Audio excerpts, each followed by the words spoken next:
할렐루야, 좋은 아침입니다. 오늘도 말씀으로 하루를 시작합니다. 슬기로운 아침 시간 예레미야 36장 말씀입니다. 기원전 212년 중국 대륙은 진나라가 다스리고 있었습니다. 당시 진나라의 현실 정치 체계는 법과 사상이었는데 그 법과 사상으로 백성을 다스리고 나라를 통치했죠. 지금 여기서 법과 사상이 무엇인지 거론할 필요는 없는 것 같고, 어쨌든 그런데 문제는 무엇이냐, 그 진나라의 국무총리격인 승상이라는 직책에 이사라는 사람이 앉아있을 때 일이었습니다. 법과 사상 이외에 다른 어떠한 사상도 용납하지 않으랬다는 것이었습니다. 특히 유학을 철저하게 배격했는데요, 토론도 인정하지 않았으며 유학 사상이 백성에게 스며드는 것을 통제했습니다. 결국 이런 유학 사상을 통제하여서 법과 사상을 강조했던 이 모습이 진시 황제는 분서갱유, 즉 유학에 대한 책을 태우고 유학자를 생매장하는 그런 모습까지 보여지는 일이 발생합니다. 그런데 이 진시 황제가 아무리 강하게 유학 사상을 반대했다고 해서 유학이 사라졌을까요? 아닙니다. 오히려 더 은밀하게 퍼졌고 백성들에게 깊이 스며들어갔어요.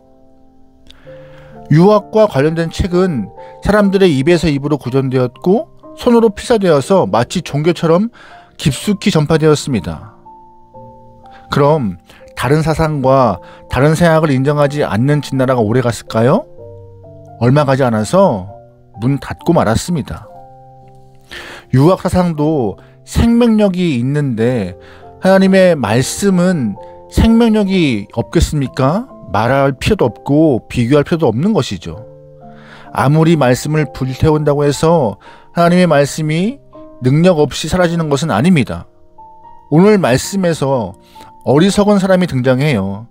하나님의 이 말씀이 자신의 귀에 흡족하지 않아서 말씀을 불태우고 칼로 베는 그런 인물이 등장합니다. 여러분, 아무리 말씀을 칼로 베고 불에 태운다고 사라질까요? 사라지지 않습니다. 말씀은 여전히 살아서 역사하시는 능력을 보이는 것이죠. 여러분, 그러기에 진리이신 말씀은 사라지지 않는 것을 꼭 기억하며 변하고 사라지는 세상 것에, 세상 이론에 목매지 않고 말씀에 집중할 수 있는 여러분의 삶 되길 소망합니다. 아멘. 오늘 말씀의 배경은요, 남유다 말기 여호야김 왕 시절입니다. 하나님은 그때 예레미야에게 말씀하세요. 2절 말씀입니다. 너는 두루마리 책을 가져다가 내가 내게 말하던 날 곧 요시야 날부터 오늘까지 이스라엘과 유다와 모든 나라에 대하여 내가 네게 일러준 모든 말을 거기에 기록하라. 아멘. 하나님은 지금 예레미야에게 지금까지 들려주었던 말씀을 빠짐없이 기록으로 남기라라고 명령하십니다. 그래서 예레미야는 두루마리를 준비했고 서기관 바룩을 통하여서 말씀을 기록하기 시작합니다. 예레미야가 직접 기록하지 못한 이유는 감옥에 갇혀 있었기 때문인데 어쩔 수 없이 바룩에게 쓰도록 기록을 하도록 명령한 것이죠. 그래서 서기관 바룩에게 기록된 말씀을 갖고 성전에 가서 읽어주라까지 명령합니다.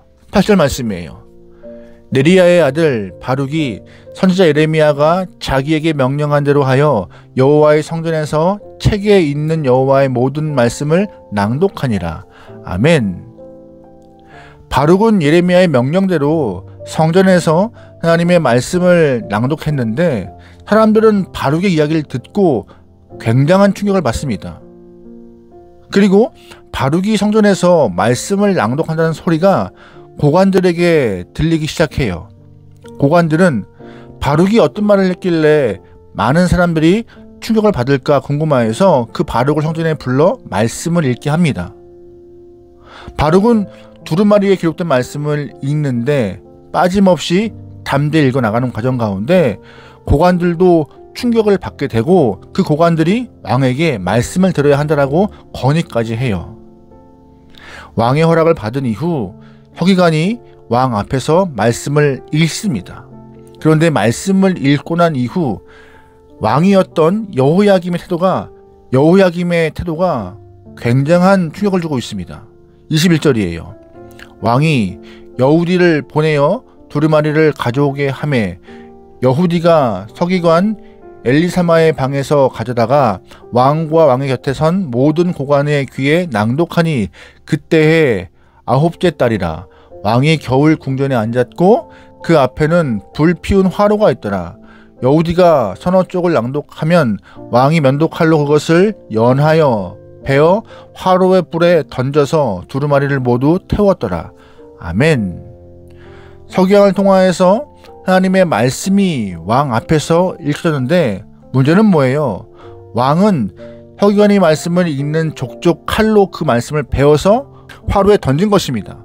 고관들이 말려도 듣지 않아요. 결국 하나님의 모든 말씀을 불태웠습니다. 누가요? 왕이요. 여호야김은 왜 말씀을 불태웠을까요? 간단합니다. 여호야김 귀에 하나님의 말씀은 자기를 즐겁게 하는 말씀이 아니라 찔림을 주는 말씀이었기 때문입니다.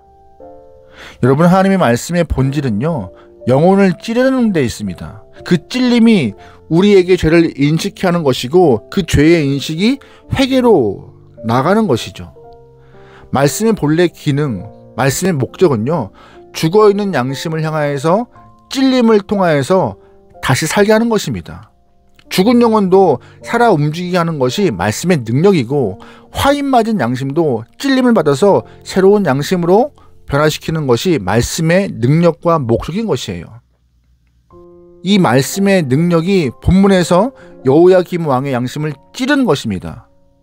사실 양심을 찔렀으면 여호야김은 회개하면 돼요. 하지만 회개하지 않고 말씀을 태웠던 것이죠. 말씀을 태우면 자신을 찌른 말씀이 영원히 사라질 거라 생각했던 것입니다. 그런데 말씀을 듣기를 거부한 여호야김의 행보는 참 상황에 맞지 않은 명령을 내리기까지 합니다. 어색하기 짝이 없는 그런 모습을 보여요. 어리석은 모습을 보인 것이죠. 어떠한 모습이냐? 사실 나라 안팎의 상황이 좀 위급하잖아요. 바벨론이 지금 남녀를 노리고 있기 때문에 나라가 위급해요. 그런데 여호야김은 백성에게 금식을 선포한 상태입니다. 9절 말씀이에요. 유다의 요시야 왕의 아들 여호야김의 제5년 9월에 예루살렘 모든 백성과 유다 성읍들에서 예루살렘에 이른 모든 백성이 여호와 앞에서 금식을 선포한지라. 아멘. 분명 나라가 위기에 빠져 있습니다. 그런데 왕은 온 나라에 금식을 선포한 상태인 것이에요. 그런 상태예요. 금식을 선포한 게 뭐예요? 경각심을 갖고 거기서 돌아가자는 거였어요. 그런데 경각심을 갖고 돌아가자 한 영혼이, 신앙적 양심을 다시금 일깨워서 돌아가자는 영혼이 말씀을 불태우고 있습니다. 굉장히 앞뒤가 안 맞는 모습, 이중적인 모습을 보이고 있어요.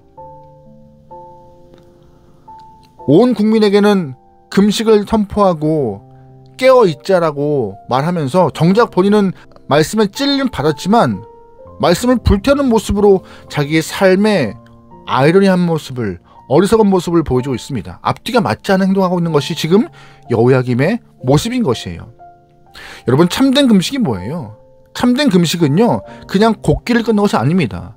하나님의 말씀과 함께하는 것이 참된 금식이에요. 요나가 니느웨 성에서 말씀을 선포했을 때 한번 기억해 보세요. 40일 지나면 니느웨가 멸망한다는 말을 듣고 왕부터 모든 백성이 굵은 베옷을 입고 죄를 뒤집어 쓰고 하나님 앞에 무릎을 꿇습니다. 그리고 선포를 했어요. 무엇을? 금식을요. 말씀을 듣고 찔림을 받아 금식하면서 주 앞에 엎드린 니느웨 성은요, 망하지 않았습니다. 하나님이 유보하시는 거였어요. 심판을 유보하시고 살리셨습니다. 이것이 참된 금식의 모습이죠. 말씀과 함께하는 금식, 이런 금식이 참된 금식인데 오늘 본문의 여호야김은요, 말씀과 함께하는 금식을 버렸습니다. 금식은 선포했지만 말씀을 태우는 아주 바보 같은 모습을 보여요. 행위로서는 금식을 하고 있지만 내면은 말씀을 받지 않고 있는 것입니다. 우리는 하나님의 말씀이 심령을 찌를 때 어떻게 반응하시죠? 여호야김처럼 외면하거나 아예 모른 척하거나 말씀을 덮으십니까? 말씀이 내 영혼을 찌르고 나를 새롭게 하려 할 때 우리는 새롭게 살기 위하여서 힘쓰고 주 앞에 돌아가야 합니다. 그렇지 않으면 우리는 여호야김이 보였던 어리석은 모습의 삶을 따라갈 수밖에 없어요. 여러분, 본문에서 하나님이 이 어리석은 행동을 했던 여호야김, 이해할 수 없고 앞뒤가 다른 여호야김의 모습을 이렇게 말씀하세요. 3절입니다. 그러므로 여호와께서 유다의 왕 여호야김에 대하여 이와 같이 말씀하시니라. 그에게 다윗의 왕 위에 앉을 자가 없게 될 것이요 그의 시체는 버림을 당하여 낮에는 더위 밤에는 추위를 당하리라. 또 내가 그와 그의 자손과 신하들을 그들의 죄악으로 말미암아 벌할 것이라. 내가 일찍이 그들과 예루살렘 주민과 유다 사람에게 그 모든 재난을 내리리라 선포하였으나 그들이 듣지 아니하였느니라. 아멘. 말씀을 주신 것도 돌아오라는 것이었고 다시금 주 안에서 살면은 생명이 있을 거라는 것을 알려주신 것이었는데 듣지 않고 있어요. 듣지 않으니 뭐가 임한 거예요? 심판이, 벌이, 모든 재난이 임할 거라 다시 한번 선포하십니다. 말씀을 묵살하고 말씀을 불태운 죄를 여호야김과 고관들 백성이 다 재난 가운데 징벌로 받는 것입니다. 하나님의 말씀이 우리의 심령을 찌를 때 말씀을 받고 말씀대로 행할 수 있는, 주님께 돌아올 수 있는 지혜로운 영혼 되면 좋겠습니다. 여러분, 그래야 우리가 살아요. 그래야 우리에게 소망이 있는 것입니다. 하나님 허락하신 말씀을 쫓아갈 수 있는 여러분의 삶이 되기를 주님으로 축원합니다. 아멘. 기도하시겠습니다. 사랑의 하나님, 어둡고 이 악한 길에서 우리를 방치하지 않으시고 말씀을 주셔서 빛을 보게 허락하시고 빛 가운데 걸어갈 수 있는 길로 인도하심을 감사합니다.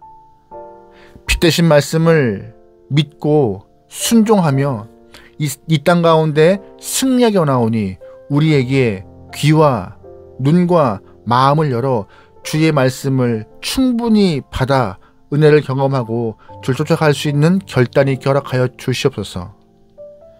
말씀을 귀로만 듣지 않겠습니다. 들은 말씀의 은혜를 받아 삶으로 하나하나 살아내어서 하나님의 말씀이 진리임을 증거하게 원하오니 우리를 죄독으로 삼아 주시옵소서. 모든 걸 맡기오며 예수님의 이름으로 기도합니다. 아멘.